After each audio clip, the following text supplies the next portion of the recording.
Hey there, welcome back to the James Show, News Talk 820 WBAP, now on FM at 93.3. Coming up in just a second, Allen West is going to be joining us. He's right now the chairman of the Dallas GOP and also from the ACLJ. But we'll continue talking about the plane crash after that. We've already had some good callers, and I really appreciate you people coming through with your expertise on this subject. Really appreciate it. Also want to let you know that tomorrow is going to be a special show. I'll be live from the Fort Worth Stock Show and Rodeo. And then also, what time are we talking to Jarrett? Is that the 3:30 guest? 3:35? Yeah, 3:35. Do you know the name Jarrett Reddick? Because I know you know his work. Let's see here. He's the lead singer of a little band called Bowling for Soup. Yeah, Dallas Legends Bowling for Soup. He also did the Phineas and Ferb theme song with the band. He is the voice of Chuck E. Cheese, and I had to hear him at about 18 birthday parties when my kids were younger. Like, what else does this guy do? I don't know. We'll find out tomorrow at 3:35, catching up with a Dallas legend. All right, now time for my guest, Allen West, coming back on the James Show. Thank you very much for coming back on. Always a pleasure to be with you, James. Thank you. All right, I want you to keep an eye on Austin for us, because I'm reading rumors that the new House rules were written by a Democrat lawyer. Is that the rumor mill, or is that true? No, it's absolutely true. Really? When you go down, you look at the initials at the bottom of the legislation for the House rules.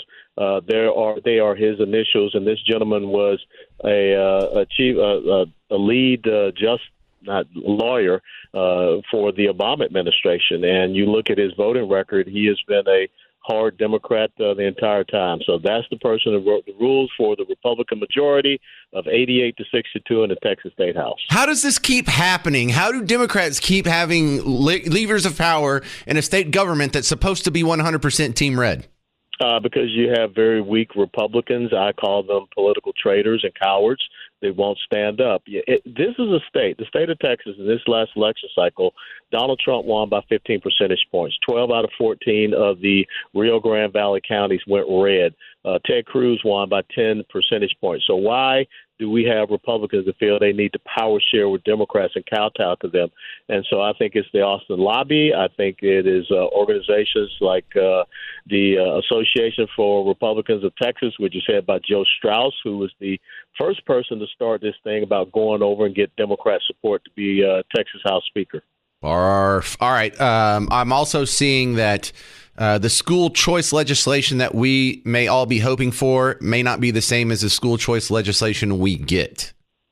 Yeah, the thing is that we need to understand that you need to afford the parental rights and parental choice to be able to choose what is best. And so there are a lot of people here on the ground, a lot of grassroots activists in the field of education that don't like what seems to be coming out. And furthermore, with what's going on in the Texas State House, I don't even think it will get the light of day, because that's where it died last time. What rumors are going around that I haven't heard yet that you can tell us first? I don't deal in rumors. I try to deal in facts, and I want to make sure that people understand what is going on. But when you understand, you see these Republicans, saying that they voted to ban Democrat chairs. What they really did was they mandated that all of the vice chair positions in the Texas State House have to be Democrats that can power sharing. And all of a sudden, Democrats in these vice chair positions are going to get an additional $4,000, which has never been the case before. So this is that quid pro quo. When 36 Republicans go over and get 49 Democrats to join with them so that they can have a quote-unquote Speaker of the House, guess what? Those Democrats are going to ask for something. Your thoughts on how the nomination and then confirmation process is going in D.C. So far, there hasn't been anyone who's been roadblocked out of the job. Is Trump going to get all of his appointees through the Senate? Well, he should. I mean, we have the control of the Senate, 53 to 47. Unfortunately, you saw what happened with Pete Hegseth, where you had 3 defections of Lisa Murkowski, Susan Collins, and Mitch McConnell, so that the vice president had to come down and break the tie. But I think that maybe with Kash Patel, that'll happen again. Maybe with RFK Jr., that'll happen again. But he'll get his cabinet filled. But just think about this, James. What if we didn't have that majority in the Senate? What if it was Chuck Schumer still in charge of the Senate? Yeah, we'd get a whole lot more millies and backstabbers in office, I imagine. And probably look more like Austin, wouldn't it? It would.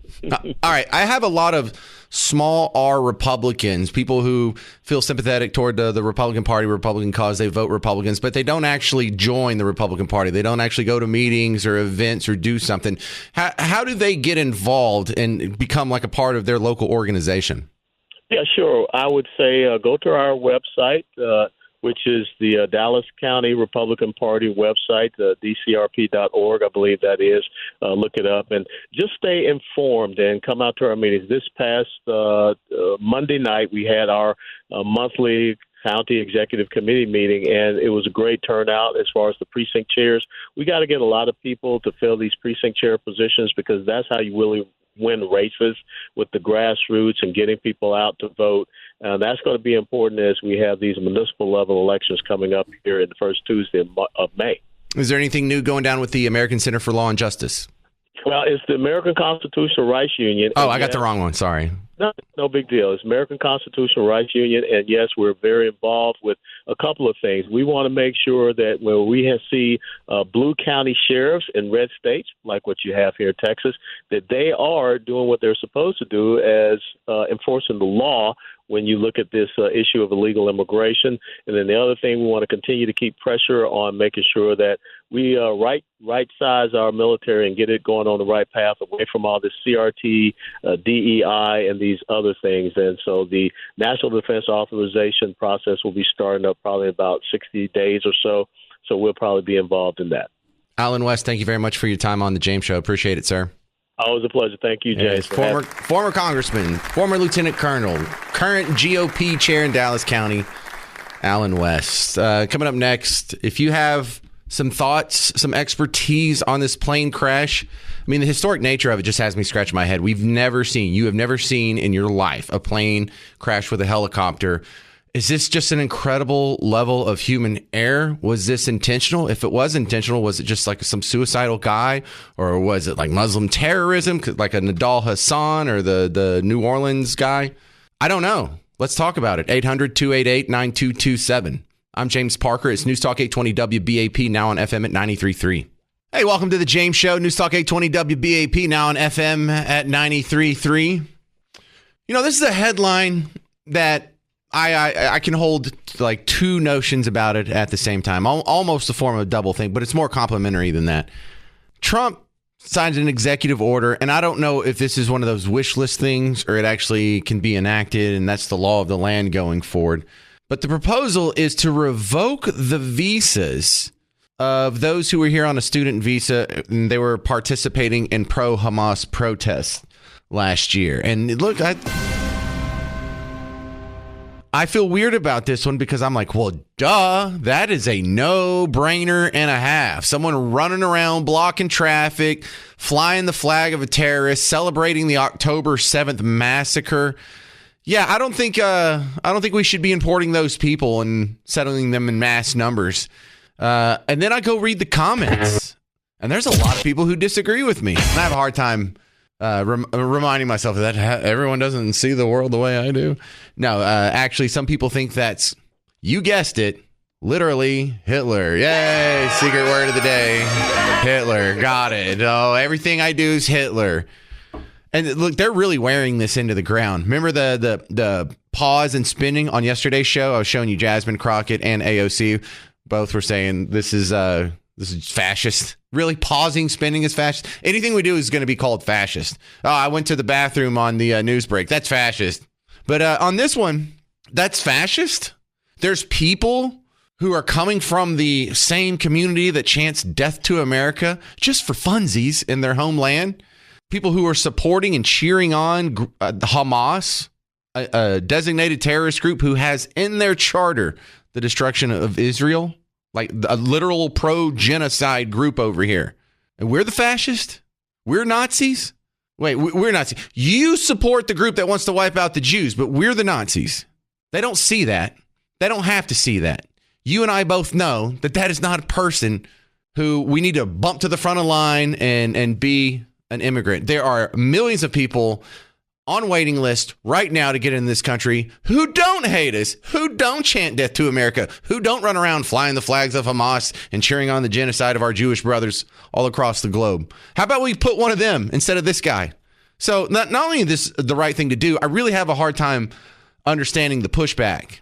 Because if you think it is a good idea to import people to America who think America is evil, you should really kind of reevaluate your entire worldview, maybe your entire life. You don't import people to a country that want to destroy the country and be like, no, they'll be fine. They'll be great immigrants. No.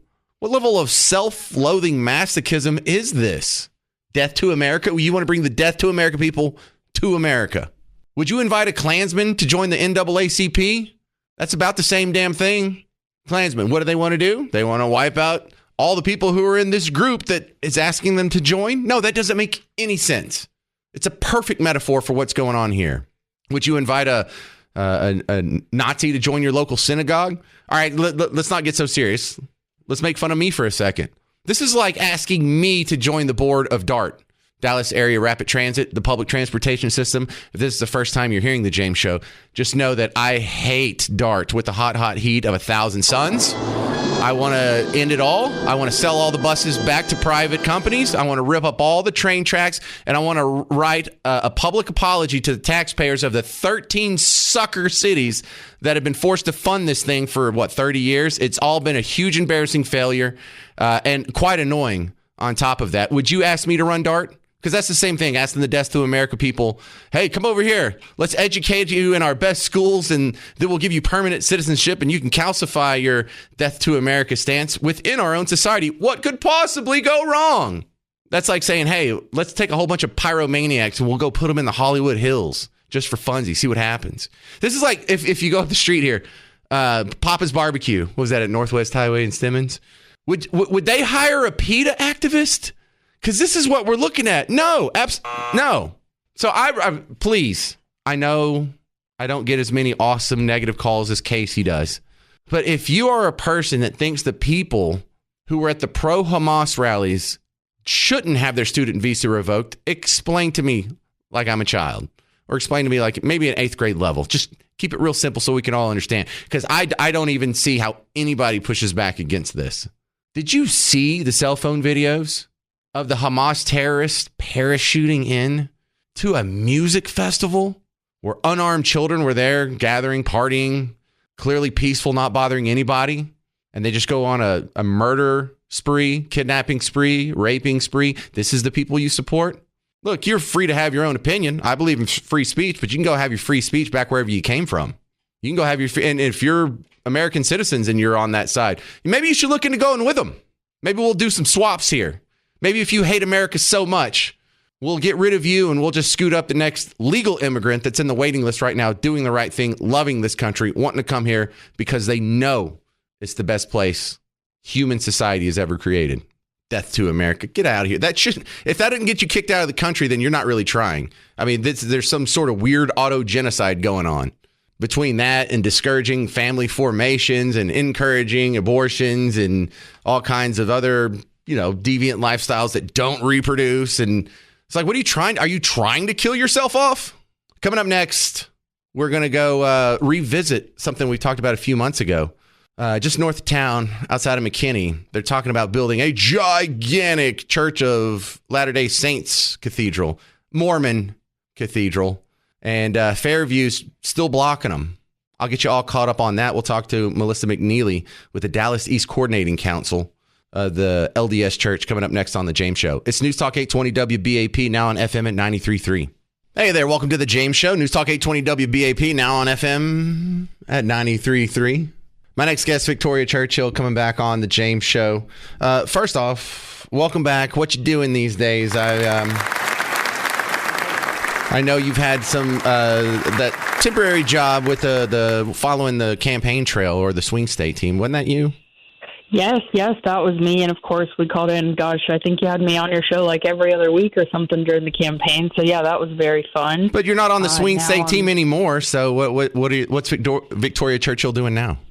I am actually starting a new job next week, so stay tuned for that. That'll be exciting. But I'll be based in D.C. covering national politics. So that's exciting. And then, still with Young Voices, doing commentary, calling into shows like yours all the time. So it's an exciting time.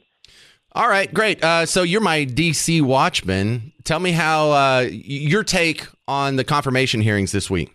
Yeah, absolutely. I mean, I think there was definitely some good progress made. Obviously, the confirmation of a lot of folks, like, obviously we saw the hearings with Kelly Loeffler, but obviously we got some folks in the door. We got Pete Hegseth. He was all over everywhere today following that plane crash that happened at DCA last night.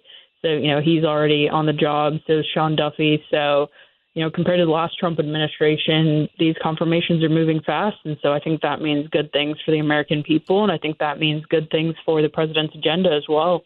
Well, let's talk about the first legislation that is signed in the Trump 2.0 administration, the Laken Riley Act. Is this a big victory, or is this just more of a virtue signal? I mean, I think it is a big victory. This is something he talked about on the campaign trail quite a bit. And then also the fact that he got some Democrats to vote for it, I think just shows how much of a big issue this is to the American people. Obviously, again, which they showed, I think, during the election. But the fact that their representatives, even the Democrats, are listening, I think that's a big sign. I think that's a sign that we can move forward as a country with getting some of these folks out. Is everyone nominated going to get through the Senate confirmation process? Well, the big question mark, I think, right now is RFK Jr. Obviously, he had his hearing earlier this week, so we'll see how that goes. But, I think there's definitely going to be some pushback, both among Republicans and among Democrats, so he might squeak by. It was interesting, actually, with the nominations last week. J.D. Vance said he was like, I thought I was done voting in the Senate, but he had to go back and vote on one of those confirmations. So we'll see if they have to call him up again or if they can make do without him. Yeah, he was a tie-breaking vote. What about Kash Patel? He seems to be the next big name, and he's going through it right now, sparring on Capitol Hill. Will he get through as FBI director? That's definitely the big question. I definitely don't expect any Democrats to vote for him, but, you never know. You could get a few surprises in there. But, yeah, among the Republicans, of course, the ones to watch are going to be your typical ones, Susan Collins, Lisa Murkowski, folks like that, have bucked their party in the past. But then as well, I think some interesting ones are going to be actually a few of these senators that we have up in the next election in 2026. They have, these were senators that were then elected. Their previous election was in 2020. So a lot of them, they won despite Trump being on the ballot and, losing, obviously, the election nationwide. And so some of them don't feel that kind of loyalty to Trump as others may, anybody that got in this year or maybe even the last time that he was, running and kind of since then. So that's class. I think it could be potentially problematic for him because, again, I think these folks don't feel like they have that direct loyalty to Trump that I think so many others feel like they do. Either they got in on his coattails or with his endorsement. I hear you. All right, Victoria Churchill from Young Voices, thanks for the D.C. update. Let us know when you can announce your new job publicly. I'd love to have you back on. Absolutely. That sounds great. Thank you so much, and chat soon. Thank you, Victoria from D.C. Let's go to Brandon. Oh, Brandon in Fairview. So we're back on this thing. Let's do it. Brandon in Fairview, talking about, I guess, the Mormon temple that's being blocked in Fairview. How am I wrong, Brandon? Well, one part I agree with you. If you don't like it, just move. We lived in McKinney, and they built a bunch of apartment complexes right by our house. We didn't like it, so we moved. So when we moved to Fairview, most of it's 2-acre lots plus, very country feel. So, I mean, if the church doesn't like it, why don't they just move it to a different location where they're allowed to have the huge 3 or 4 story steeple for their church? Because they already own that land and they should be able to build on it. Oh, they just purchased the land. It's not something they've owned forever. All right. So, what is the seasoning period before you have your full complement of rights on what you can do with your own property? How long you have to own it? Well, that's the deal. If you move into an area, you check to see what your zoning and commissioning is. You're not going to move to an area unless you're out in the country that doesn't have a zoning and commissioning. Right. But you see, we have a zoning and commissioning board that violates the just principles that you can do with your private property, whatever you want to do with it, as long as you're not negatively affecting someone else. And by negatively affecting someone else, I don't mean they can see it from their yard. So, Brandon, it's not a very convincing argument. Yes.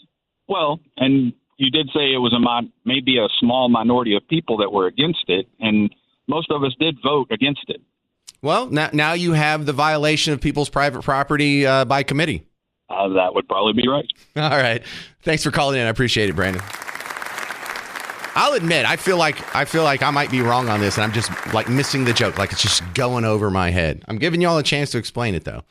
Coming up next, Dr. Fahmi Faraz coming back on the show. She's a cardiologist. There was a weird study that shows children from divorced parents have a higher risk of stroke. So, like the old staying together for the kids. Staying together so they don't stroke out. Is that what we're doing now? That doesn't sound right, but I'll ask a doctor about it coming up next. Also, a reminder, the James Show will be live from the Fort Worth Stock Show and Rodeo tomorrow at the exhibit hall next to Dickies Arena. If you're already going to be out there, stop by, say hi. I'd love to see you. And we'll be right back with Dr. Fahmi Faraz next on the James Show. News Talk 820 WBAP, now on FM at 93.3. Hey there, welcome back to the James Show. News Talk 820 WBAP, now on FM at 93.3. Come on out tomorrow. I'll be at the Fort Worth Stock Show and Rodeo, live doing the show from a booth in the exhibit hall from 2 to 5. So you can come on out, say hi, see what I look like in a Pearl Snap shirt, and judge me based on my appearance. You ever read a study and you're like, that can't be true? Come on. Well, I do that too, except I have a radio show, so I can invite guests on to try and explain some of this to me. So I got my doctor friend, Dr. Fahmi Faraz, back on. And as a cardiologist, is this for real? A new study shows that children from divorced parents have a higher risk of stroke. Explain this one to me. Yeah, there certainly can be a correlation. I was looking at the study, and it's really striking, actually. It says that people whose parents have had divorce before the age of 18 are 2/3 more likely to have a stroke. And some of the common correlations could be that, yes, children who have experienced a divorce of their parents, it's a very traumatic experience, and it changes the course of life. And so, that stress, that trauma, and how that courses the rest of their lives, how healthy of a lifestyle they live, all of those factors probably contribute to those statistics. Well, what about how much of this is medical and how much of this is more social? Because we see the other statistics, like children from divorced parents are like 30 times more likely to end up in prison and 12 times more likely to develop some sort of addiction. So it's not really the divorce itself. It's the lifestyle that happens to be more commonly found in that community. Oh, absolutely. I do agree with that. It's not the divorce itself, but the effects that the divorce may lead to for these children in terms of like the socioeconomic impact, for example. That's huge in terms of what kind of access they have to healthy food, for example. Usually in a divorce, the finance gets affected. Which parent is getting the kid? And so what kind of care are they getting?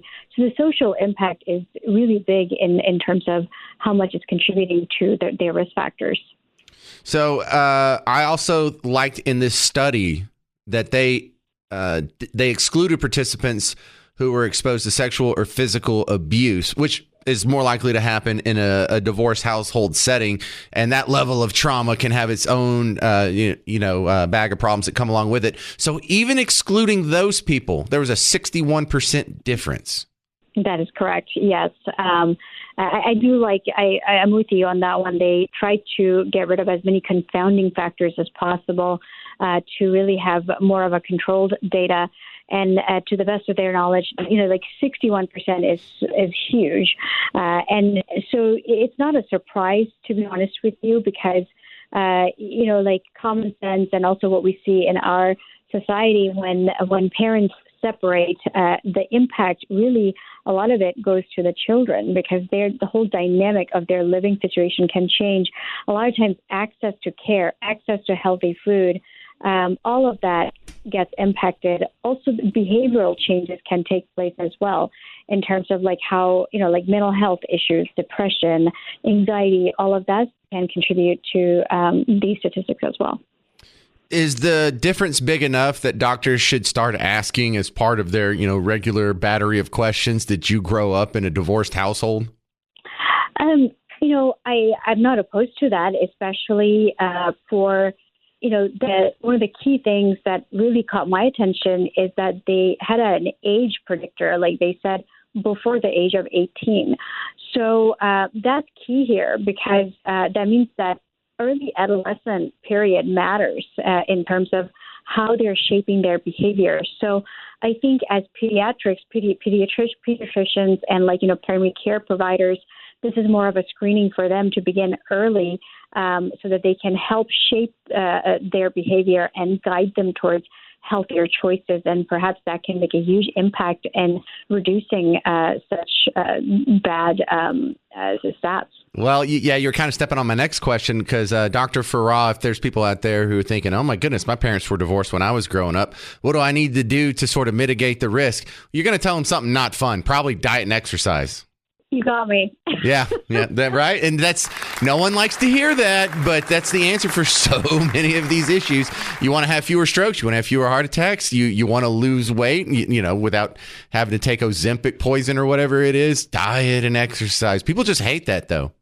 Well, those have, they do help millions of people out there. So I do think there's great utility for those. But, going back to that behavioral element, like mental health, I think plays a huge role in all cardiovascular disease processes, particularly things like stroke. So think about these, young adults or early adolescents who go through such a traumatic event. A lot of times they can turn to things like smoking. They can pick up bad habits like smoking, drugs, alcohol, and those can also have a really big impact in risk factors and causing them to have stroke. So you're a cardiologist. Do you do cardio? I do. What do you do? I dance. Dance? That counts as cardio from a cardiologist. You heard it here first, y'all. You can just go out there and cut a rug, and all of a sudden you're healthy for real. Is that what you do for your cardio? I do. Dance is a great cardio, and it's also it's a huge stress relief. So for me, that's a great source of exercise. Like, what are we talking about here? Are we talking like Soul Train or ballet, or is this like a spin class? What do you dance for exercise? Well, I do Latin dancing, and I did it not professionally, but pretty seriously for some time. Last year, it was December 2023, I competed nationally, and I did get first place. So I do it pretty seriously. What genre? Was this swing dancing or Lindy Hop? What was it? I competed in two different genres. One was rhythm, and the other was just social. So under rhythm was cha-cha. So cha-cha-cha, and then rumba. Under social, I did salsa, bachata, so all that fun stuff. Okay. I did not see that coming. There you go, Dr. And tango, Argentine tango. And tango? Argentine tango, yes. Okay. All right. I did not see all this Latin American influence coming from Fami Farah, so pleasantly surprised there. And look, that's coming from a cardiologist. It's not just some guy making up stuff from the radio. Dancing can save your life or extend your life. Thank you very much, Doctor. You're welcome. All right, Dr. Fami Farah, cardiologist, so it's not just me.